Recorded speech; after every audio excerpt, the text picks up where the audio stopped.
communication in science.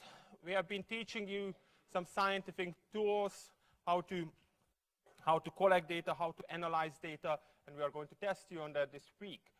But you also need to know how to communicate that information, and you need to be able to explain it really simply. And you need to share it with the world. As soon as you collect the data, you want to share it with the world and provide that information to other scientists so they can build on that. I've known so many fantastic researchers who did excellent research, conducted the research, collected the data, and they were curious and excited, and they hate writing. So they just collected the data, piled it up, put it in a drawer, moved on to the next project. It's relatively useless because nobody else can see that. Don't be one of those scientists. Make sure you communicate your scientific discoveries.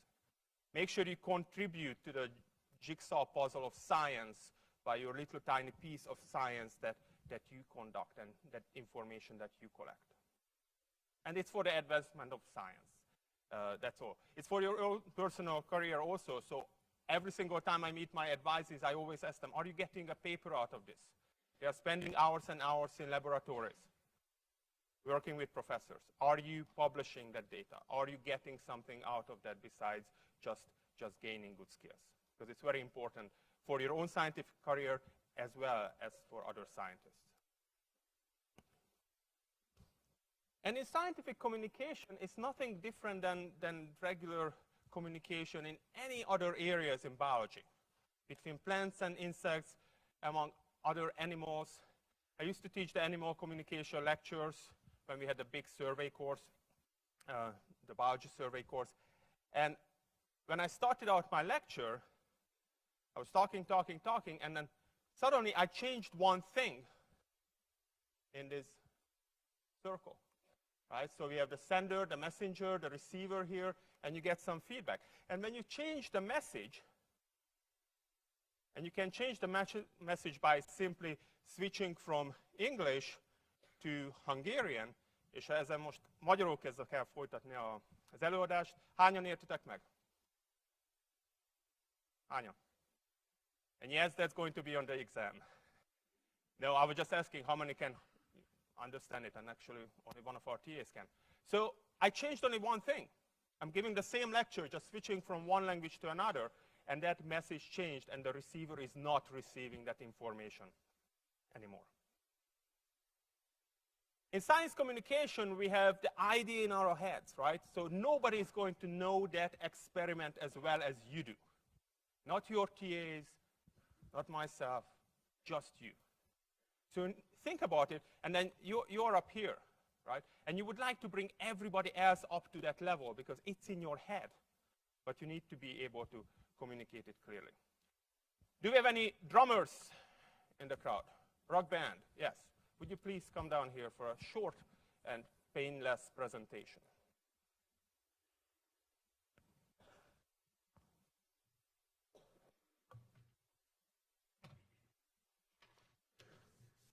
So I'm showing you some notes here. Please don't read it out loud.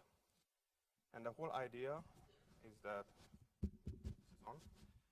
just without humming, without singing, just please drum it. Okay. What's your name, by the way? Michael. Michael. Hey, Michael. Thank you for volunteering. Just drumming. No singing, nothing else. All right?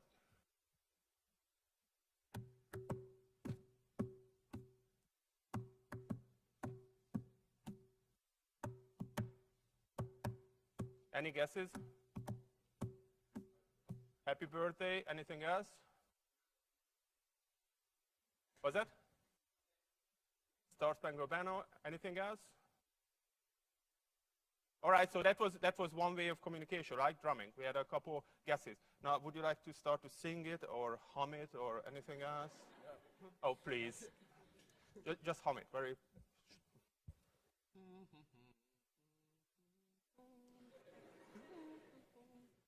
Excellent. Thank you very much.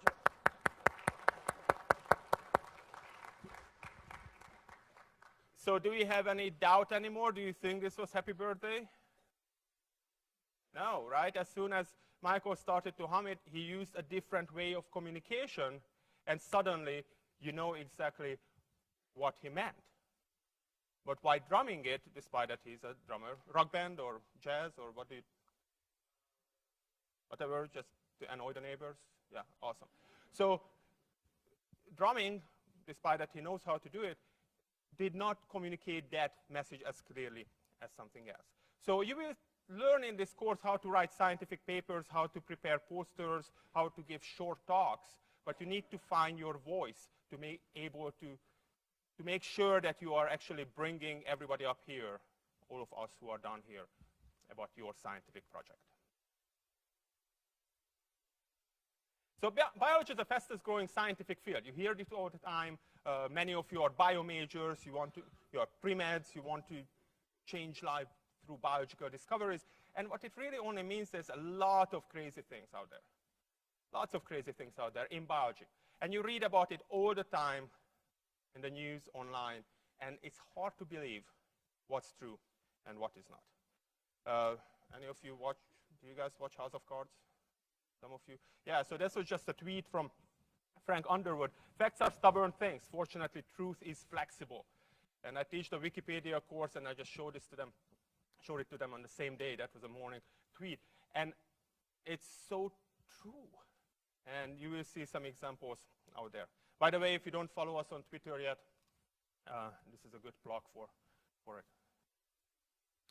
So, you will hear 5 stories from really, really, really, really reliable scientists, your own teaching assistants and Dr. Ko. And I'm just curious if you can guess, and don't look them up, it's not really, you get points for any answer. Which one do you believe, right? Which one do you trust? And not really about the person, it's more about the story.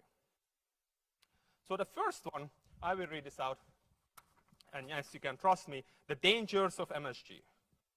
One of the best overviews of the very real dangers of MSG comes from Dr. Russell Blaylock, a board-certified neurosurgeon and author of Excitotoxins, the Taste That Kills.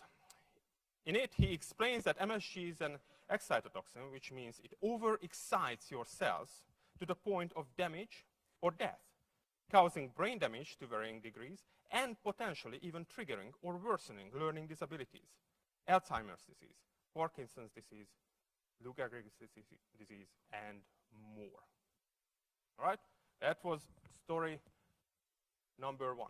And I think I will just go through all the 5 stories and then I ask the 4 questions.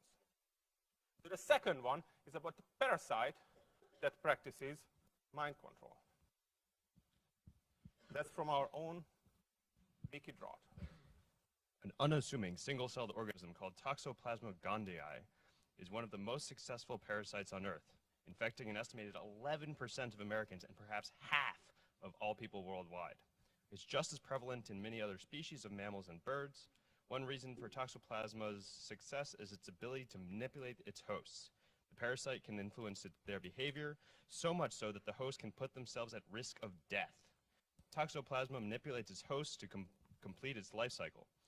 Although it can infect many mammals or birds, it can reproduce only inside of a cat. The parasites produce a cyst that gets passed out of the cat with its feces. Once in the soil, the cyst infects new hosts. Okay, thank you.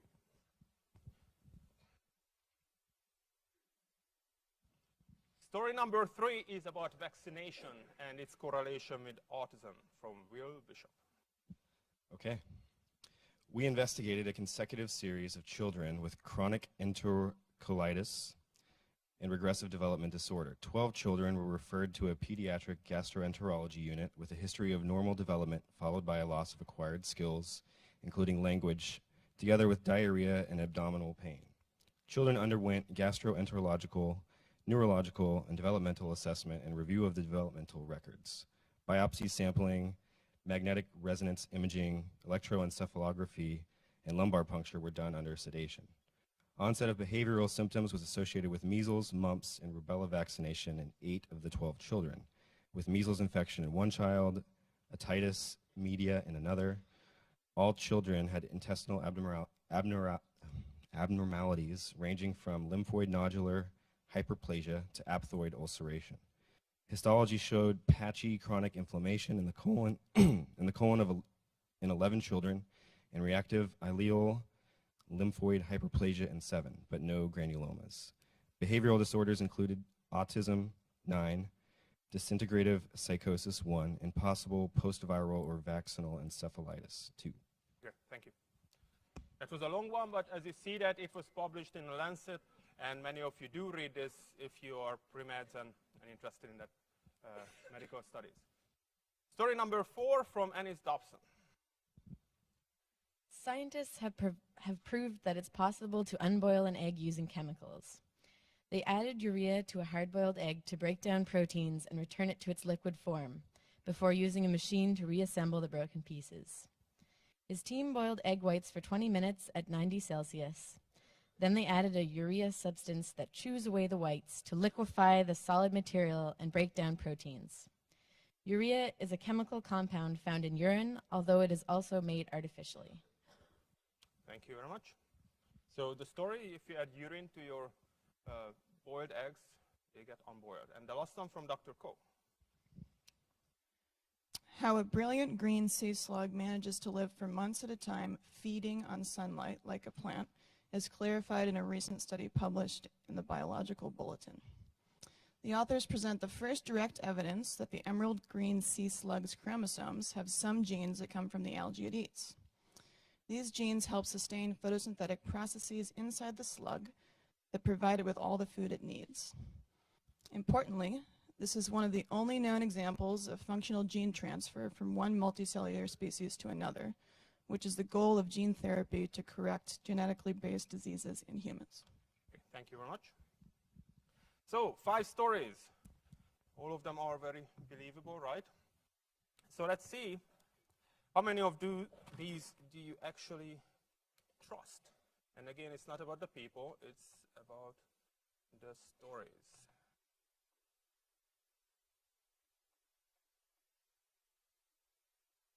All right, number 1, is the MSG story scientifically valid?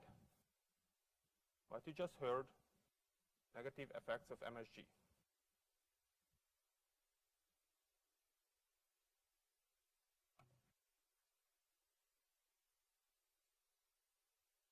All right, those answers are coming through.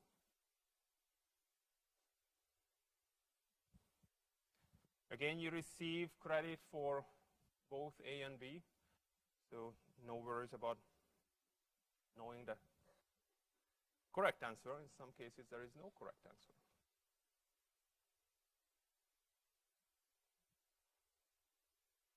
Yep.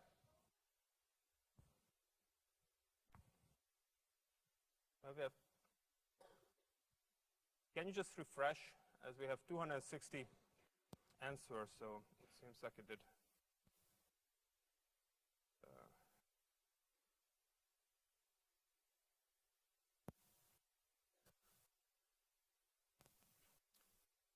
Please try to refresh on polab.com/bioj1500.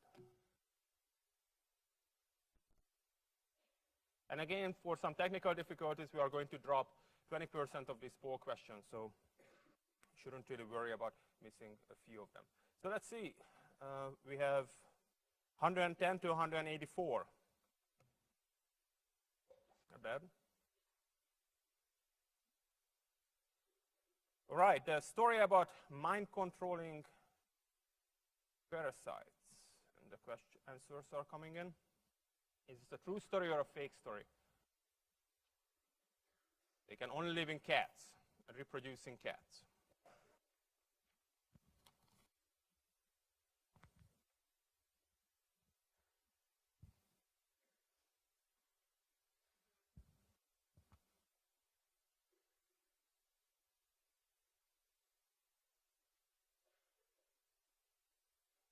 All right, I'll give you a few more seconds for this.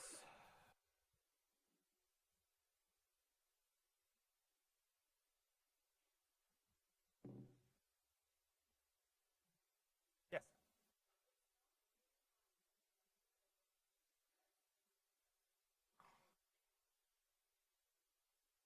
That's weird. Okay. Try to refresh it one more time online because we did receive over 300 responses. And most of you say, no, it's a fake story. Some of you say, yes, it's a true story.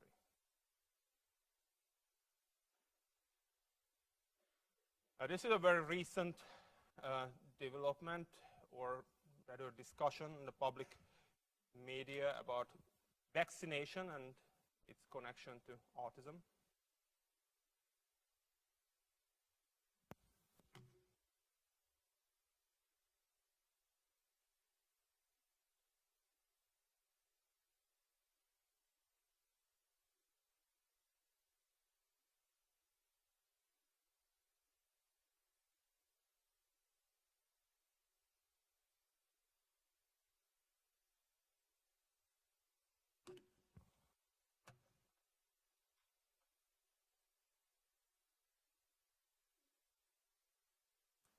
All right, very different than the previous questions. The majority says no. Some of you say yes. Can eggs be unboiled by adding urea?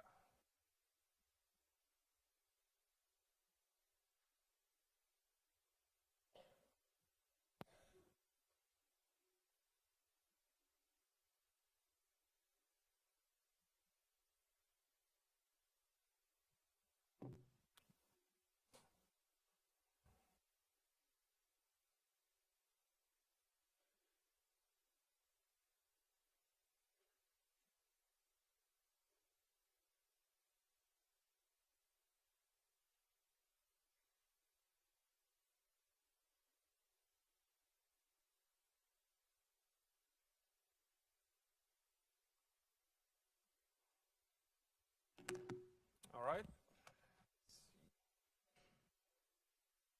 All right, some of you say without a doubt, but most of you say there is no way.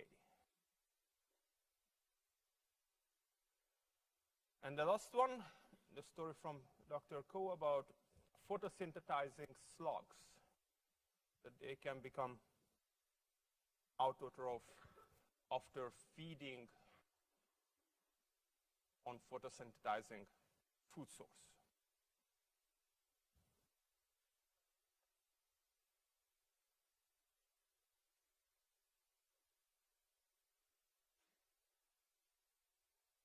All right, quickly I had 330 answers. Most of you say, yeah, that's possible. Some of you say, no, it's false.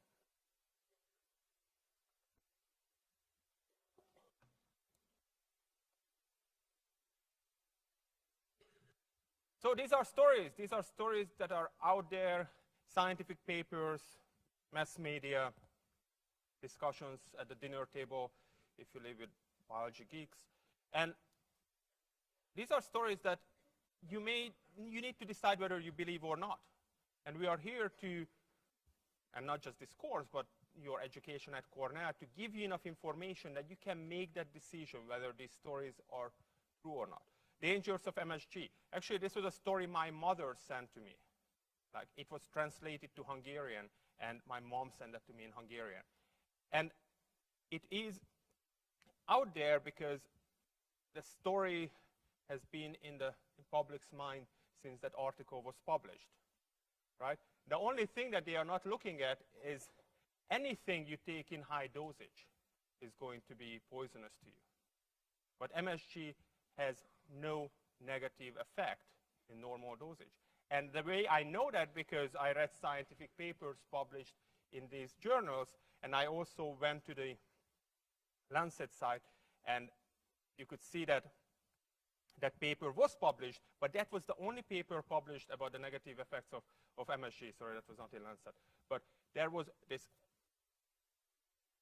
information coming from one person, and just was very exciting for the mass media. So no, it is not true.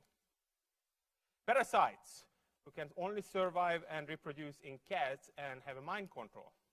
Yeah, article published and hasn't been debunked yet in Molecular Ecology. And that is a true story about these parasites. Most of you actually said no to that. Vaccination is correlated with autism. That was published in The Lancet, and that's a reliable medical journal. The problem is that if you go to the site, it has been retracted. But, of course, the mass media doesn't do that. Most of the people who cite this article don't do that. So they cite from other papers that have cited this paper. So this is a reliable source. I made you read this article from President's Court in the Scientific American. You had to read it for today's lecture, and information published there is reliable. Information published on wordtruth.tv, no. That's not the reliable information. Okay? So you as a scientist need to decide, and what we try to teach here is to how to find that reliable information, something that you can actually trust. So no, that was not a true story. Unboiling an egg. What an awesome idea. It was published just a week and a half ago. True story, and most of you actually, I think, said, or it was maybe around 50-50. Yes, they figured out how to unboil an egg. Apparently, it tastes horrible, but that's not the point. The point is that with the folding, the protein folding, if you can unfold them, it can be a great discovery for medical research. So yeah, you hear about this story. I would have not believed it. And that was actually scientifically proven and published. Sea slugs, the craziest idea, right? So suddenly a heterotroph becomes an autotroph. It was published in the Biological Bulletin in the end of 2014. And it's due to horizontal gene transfer. A great example of horizontal gene transfer. What is the problem with this article? It's peer-reviewed, it's published. The problem is that scientists don't always agree.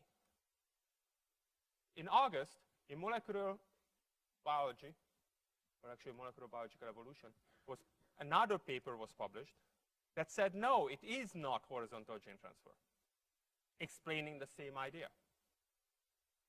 So now we have two competing scientific labs studying the same poor green slug and trying to figure out what happened and how this slug became actually photosynthetic.